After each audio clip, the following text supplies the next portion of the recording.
Mono no Aware by Jelayna Hyggen. Interior bedroom, day. Soft light filters through a big open window in the bedroom. Claire sits on the windowsill. She looks around at the other buildings across the street. In a neighboring window, a teenage girl does her homework. She notices Claire staring, and they catch eyes briefly. The light flickers. The girl waves. Claire swiftly looks away. A siren wails. In another window, she hears a baby crying as the mother tries desperately to soothe it in her arms, cradling it close to her chest, panicking. The mother is slowly, visibly fading away into thin air. Claire's face crumbles a bit. She hears the back door unlock downstairs and smiles. Interior kitchen, day. Ezra locks the door and begins taking off his jacket after setting down a bag of fast food. Claire's footsteps can be heard running down the stairs. Darling! Ezra unties his shoes as Claire hugs him from behind, nearly knocking him over. You're almost as bad as Stella, my love. He finishes removing his shoes and stands, putting his hands on her waist. She kisses his cheek. The lights flicker overhead. Just one moment of happiness, You know I could never compare. Well, let's take a look. He moves his hand from her waist, skimming her arm and lifting it up delicately. Definitely less fur, when you don't scare half as many mailmen. That you know of. That I know of. I did scare a girl across the street, I think. The one in the blue house? No, the teenager in the apartment building. The TV was on the fritz for a bit from all the smothers, so I was people watching, and she saw me. She waved, but it was still weird in times like these. Well, if I didn't just walk 4 blocks to get us lunch, I would report you. But you did. But I did. Let's eat. Interior bedroom, day. The two sit on a bed. A game show drones on TV in the background. A red ticker tape scrolls at the bottom, listing the day's numbers of people who have been smothered, announcing an all-time high. The TV crackles. Claire sits Taylor style, childlike, her hair dangling over the fries she's shoving into her mouth. She picks up a ketchup packet, almost disgusted, and tosses it onto Ezra's lap. Ezra is leaned back against the headboard, picking away at his burger, engrossed in the program. Known as the Pine Tree State, it produces 99% of blueberries in the United States. Maine. Maine! What is Vermont? Oh, a couple more states to the right. We were looking for... The TV cuts out. Damn it! Well, it looks like you'll just have to take my word for it. You're a regular genius. Oh, I meant to ask you. She swallows her bite and uses her pinky to place some hair behind her ear. He winces as she also pulls a hair from her mouth. How do you know about the girl in the blue house? What's her name again? Dana? Dana. Thank you. That's her name. That's her name. I mean, she's lived across from us since we moved in. I mean, how do you mean? She just had a kid, I think. But have you seen her recently? He raises his eyebrows and shakes his head a bit. She's loving it too much. Using too much of her energy. She's getting smothered. Look. They set their food down on the bed and she pulls him over to the window, holding a pointed finger up to her face in the direction of the house. A faded, frail Dana sits on a chair, desperately rocking her baby, the lights in her house dancing wildly. Should we go over there? Maybe. Or could report her. Ezra, stop it. That's horrible. She can't help it. That's her kid. Technically, we shouldn't even be together. Look, all I'm saying is that she knows the consequences. She gets the news. She has to have seen the recent number. Shit. Oh, shit. Dana is nowhere to be found. The lights are out. The baby begins crying once more. The two step away from the window. Claire paces, hand on her chest. You hear of it happening all the time, but watching it, it's surreal. So quiet. I'm freaking out. Ezra, I'm freaking out. My heart is... I should have done something, right? Hey, stop. Come here. He pulls her into a hug, placing a hand on the back of her head and stroking her hair. She holds on to him tightly. It's okay, Claire. You couldn't have known how severe it was. Should we report her? We can't just leave our kid alone like that. Ezra cranes his neck a bit to look out the window. Well, it looks like someone else called it in. They have people that are trained to handle these things. It'll be okay. Let's just close the window and try not to think about it. They pull away from each other. Claire's tousled hair is covering her face again. Ezra pulls up a translucent hand to move it. Ezra. She holds out a hand to stop him, noticing her own hazy appearance. They stumble back from each other, afraid. We're smothering. I knew. No.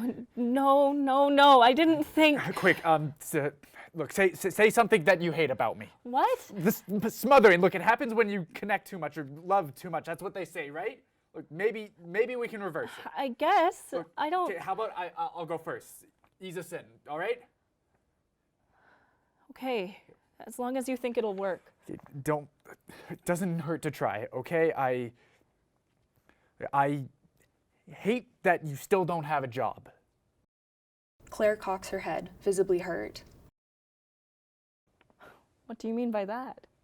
We've been here for a year now, and it feels like you're not really trying. And, at first I felt kind of bad, but now it's kind of frustrating, especially with the power crisis. She shakes her head, running her hands through her hair. I can't believe this. That's easing it in for you?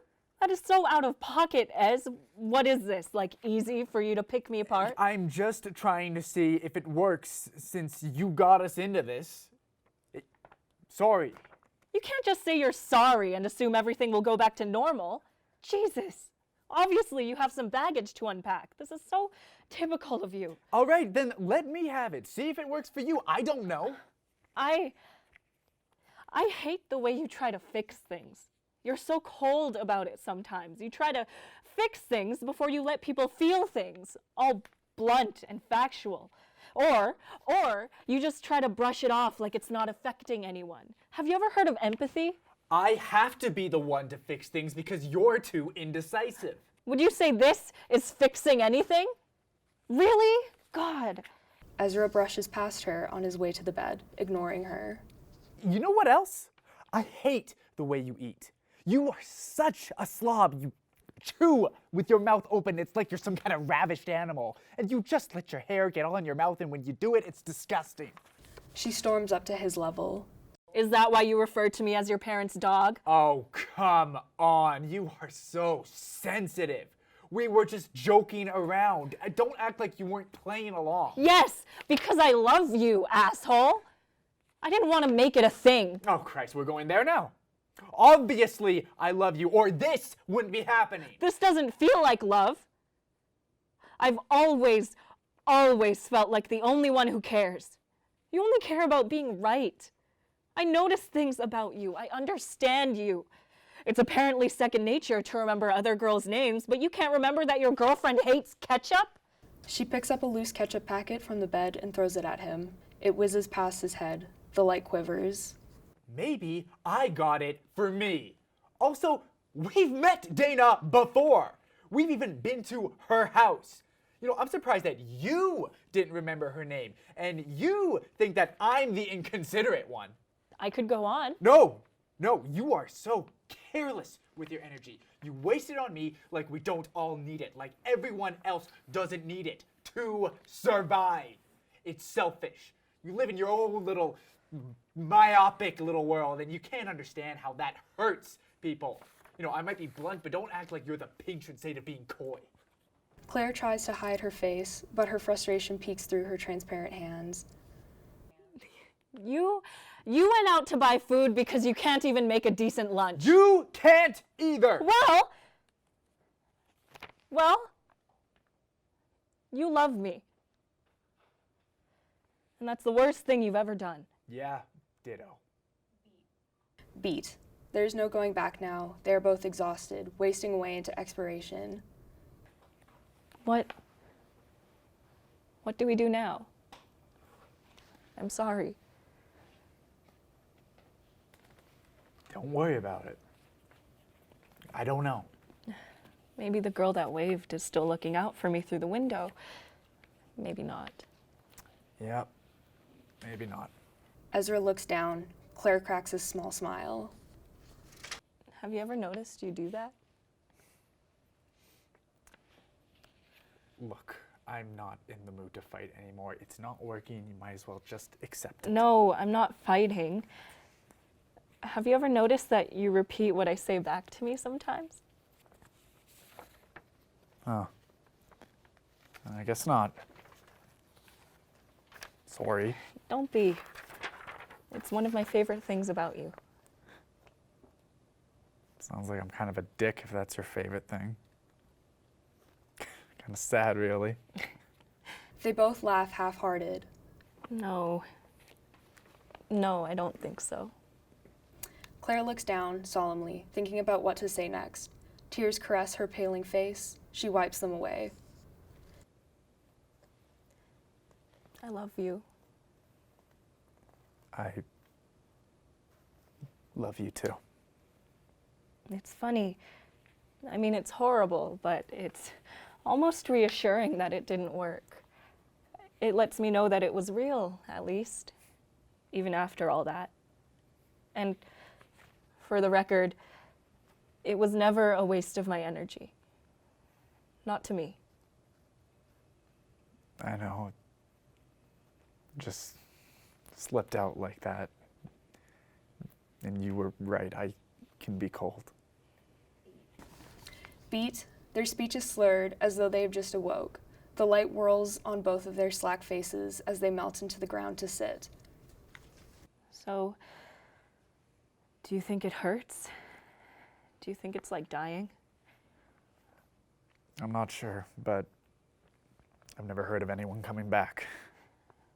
Maybe it's like you said, quiet, peaceful. Maybe it takes us to another world, one where we don't have to worry about wasting energy. Maybe it takes us to Maine. They chuckle some more, weakly. I love blueberries. Not ketchup. I did remember. Thank you. They both lay back on the floor, barely visible at this point. The light overhead blinks violently. Claire, I think it's coming. I think it's time. I can feel it everywhere. It's okay. Can you still feel me? Claire pulls herself into him, resting her head on the crook of his neck. Yes, and I'm glad you're here. It was worth everything for what it's worth. I'm glad you're here too. And I'll meet you there, right? She takes his hand in hers, nearly passing through. Just one moment of happiness. He squeezes her hand as they drift into obscurity.